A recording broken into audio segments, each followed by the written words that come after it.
Welcome back then to another car profile and the first of the Group 4 category where we're looking at that BMW M4 Group 4 car in the background. If you do like this video, do give it a like and do subscribe to the channel to stay in touch with all the latest content, car profiles, beat the metas, weekly race guides, they're all there. First up though, the balance of performance here, low, medium and high speed. The medium and high are the same there, 351 brake horsepower, 1,365 kilograms in weight, where it does have a horsepower nerf on the low speed test. This car then has a 3-litre naturally aspirated inline-6 engine, front-engined rear-wheel drive, 7 gears, and it's based on the M4 Coupe, the 2014 car that you can also buy in Gran Turismo. Multiple colours available for this car, which is unusual for a race car. Its default number is also 82 in reference to the F82 generation code, which is a nice little fact there. Thank you GT Fandom for supplying that. Now this car is an extreme short shifter, absolute extreme, as we go into the low speed pop test then here at Laguna Seca. Same settings as the Group 3s in terms of racing medium tyres, 1 out lap, 10 fast laps, and we're going to look at the Optimum at the very end. However, we are going to look at fastest lap in lap, and this is the fastest. And yes, that is a Group 3 car we're racing. I'm not expecting it to beat it, but as this is the first Group 4 test, I thought, hey, let's have a bit of fun. Let's compare against the fastest Group 3 car, the Audi R8 LMS Evo, and we are 1.5 seconds down.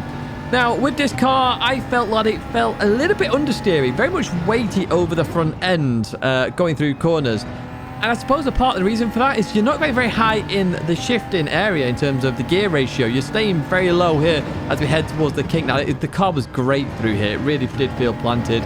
And I'm changing at 6,500 RPM for those wondering. So it's just as the red bar comes on there in terms of gear shifts. So this very much isn't for you automatic drivers, this car. You'll absolutely just not get anywhere with it. Corkscrew was absolutely fine here as we head down this left-hander. This is where I struggled a bit with understeer. I really wanted to get the car turned. I was trying to push the limits there as we head into this right-hander. 4.7 seconds now off that GT3 car, which is expected. I'm not saying it should be anywhere near this one as we get in towards the last corner. We're in second gear here, and I did suffer a little bit of power oversteer occasionally on the exit of this corner, and power oversteer arguably actually helps this car in some settings. We get towards the line then. It's a 127.9. In terms of Optimums, though, I believe that went down to a 127.7 as we jump straight to Suzuka. There's no point looking at it, as yes, it was a 127.7. In towards turn 1 at Suzuka then. This corner, it felt nice to do, but sometimes I just had a little bit too much understeer as I trail brake through the corner. We continue on out there and head up towards the S's then, and coming into here then. This is where you do want a little bit of rotation, and I couldn't really get it because I was sort of lower down in the rev range. Maybe I should have tried going up higher in the rev range, but this is why I show you these tests. If you feel I'm doing something wrong, do let me know as always. Get towards the end of sector 1 then. We're 2.5 seconds down on the GT3s. To be expected, there's a lot less downforce in this car. It's also around the same weight as some GT3 cars, if not slightly bit heavier, but a lot less power as well as we head towards Tidgney 1. Now, I did actually struggle through Tidgney 1 a little bit there with a little bit of understeer. In Tidgney 2 especially, I did struggle a lot with understeer on that one. And I think it's just the fact the front end's just got a bit too much weight over it, if I'm honest with you, as we head towards the hairpin. Now, this corner, very low in the rev range there, down into first gear, up into second. I did suffer with power oversteer occasionally on the exit of this corner, which you don't actually want. There is where you want it to really grip as we continue now towards Spoon. So with this car and its understeer, it feels very weighty. It is going to struggle on some of the handling sections. I don't think it's going to be very fast at Laguna at all in terms of the table. At Suzuka, I don't think it's going to be very quick here either. Now, if you do cast your memory back to Beat the Meta video series, we did attempt Beat the Meta at Suzuka in this car. And you can check out that video as well at the end of this one. I will put a link there for you. We're going to head up towards the end of sector 3 then. Here we are actually going to go into 7th gear. We've not seen that at all really here as we do go to 7th gear then, heading towards 130R. And as we go into here then, it's a lift as we go into here. I actually dropped 6th gear to get a bit more rotation, and that's what I'm talking about with the lower or higher rev range, lower gears do help with rotation, so it does require a bit of gear abuse as well as we go through the final corner here at Suzuka. We're going to head towards the line then. Here, we're going to see how far off it is off that Audi R8 LMS Evo. See what we're working with in terms of GT4 Group 4, and we're 10 seconds off at the GT3s there. So it's Going to be interesting looking at cars going forward. I suspect it will be the same. Overall, in terms of Optimums, it was a 208.9 there at Suzuka. We've already gone to the high-speed test then here at Sardinia. Layout A in reverse going through here. Now, I did clip that barrier a couple of times, I will be honest with you, as we head towards the end of the start-finish straight here then. Because I will consider this the end then. Through the corner there. No dramas there whatsoever. We're racing the SLS, which of course is the quickest GT3 car here at the moment as we head towards this right-hander. Now, the car really did enjoy this corner, if I'm honest with you. I don't know if it's going to be the same in all Group 4 cars, but it felt so nice in this BMW M4. Get towards the end of the sector then, and 2.8 down on the GT3s as we go into this hairpin. Now, I did struggle a little bit on this hairpin, if I'm honest with you. I just felt like the car would initially turn in and then just understeer on exit. So it feels like the low and bottom end of mid-speed corners are where this car has its issues as we go down this back straight then.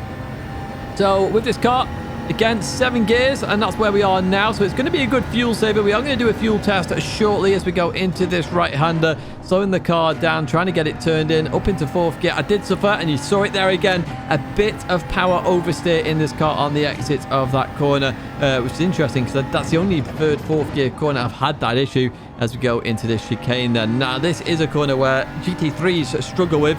In terms of Group 4, though, absolutely not a problem. You could argue that the racing medium tyres are a bit too grippy in Group 4, and I half agree with you. However, it's the middle tyre. It's why we do the bot test on the middle tyre, because soft is going to be more grippy, and we do some racing soft races in Group 4. Racing hard is obviously the other end of the scale. It's a bit more less grip, and so the medium tyre is the middle ground, and arguably this is where the cars should be most balanced, to be honest with you.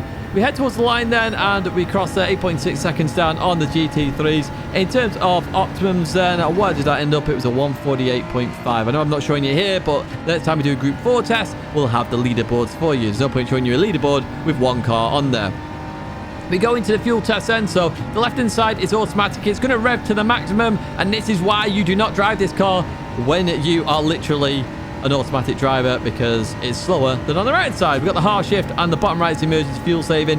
Yes, I'm actually over revving the car even with a half shift, but this is a test we're doing. It's just to measure fuel usage here, and look at that. Top right hand side finishes first. Very unusual. We don't see it very often, but quite clearly here you can see it is a short shifting car. Who is next to finish? Then it's going to be top left there. So they finish half a second down on the right side. It shows you how much of a short shifter this car actually is then. We're still in 6th gear actually. So we look down at the bottom then. So bottom right finishes next then, 68% fuel. And it only takes 8% there over the half shift. So it's not really a fuel drinker, to be honest with you, unless you rev it, of course. As we see down in the bottom left, just finishes now. And yeah, it's very slow. Look at that, 61% fuel. It's lower fuel than top right, and it's 1.3 seconds different. That is pretty mental to me. Right, the Tyre Wear test then, if you're new to this, is Sardinia Layout C in reverse. And we're actually going to be doing measured or distance driven there. And I've got that underneath the time there for you, so you can see that in a more zoomed out fashion or zoomed in fashion. So we're going to measure that more than the lap times, but we are going to look at both there. So we've had to lap number 5. The first tyre is about to run out, which is that front left tyre. Of course, a lot of the weight is over the front end. It's front engined, so all the weight is over there, essentially. And there you can see that we finished on lap number 5, which is about average in terms of the GT cars in general with you. Now, of course, we have no tables because there's only one car in it. I could show you tables, but that would be pretty pointless. Do let me know what you want to see next in terms of the car profiles. I've added up the votes. Arguably, I have actually done a beat the meta, but because it turned out to be a meta car, after doing it, I've sort of said, no, that's not going to count. Okay, and that was in the Honda NSX at Interlagos. So we are going to do another beat the meta in the following week. Don't you worry, just keep an eye out for those Group 4s. All you got to do, though, is put the manufacturer and the model. Although in Group 4, you can just put the manufacturer. It should be fine. And I will then add the votes up. And of course, the ones at the top are the ones I'm going to try next. And that's what we're going to do. That's going to be it, though, for this video. A very quick test. It's just showing you the tests that have been done there. We started with the BMW, so the next Group 4 test we do is going to race against the BMW, and we'll see where they end up on the leaderboard, and we're going to continue then, so on and so forth, until all the Group 4 cars are tested. Going to be more unique here, of course, because we've got front-engine rear-wheel drive. We've just seen the Peugeot RCZ there, which is obviously front-engined front-wheel drive. We've got all-wheel drive cars there, and we've also got mid-engined rear-wheel drive cars in this class. So very much bigger scope of testing here, and there's going to be some more surprises for you in this class as well, so make sure you stay tuned. I say that's going to be it for this video though, folks. I do hope you have enjoyed it and my look at the BMW M4 Gr.4 car and the details I've shared with you. If you did enjoy it, as always, do give it a like and do subscribe to the channel. 2 videos there to check out, including the Beat the Meta attempt I did with this car, and then GT Amiga do support the channel, so use my code Tidgney at checkout for a discount and I get a kickback as well, or the Fanatec link to help out the channel as it gives a kickback as well. Thank you as always for watching, and I hope to see you in another video or live stream again very soon.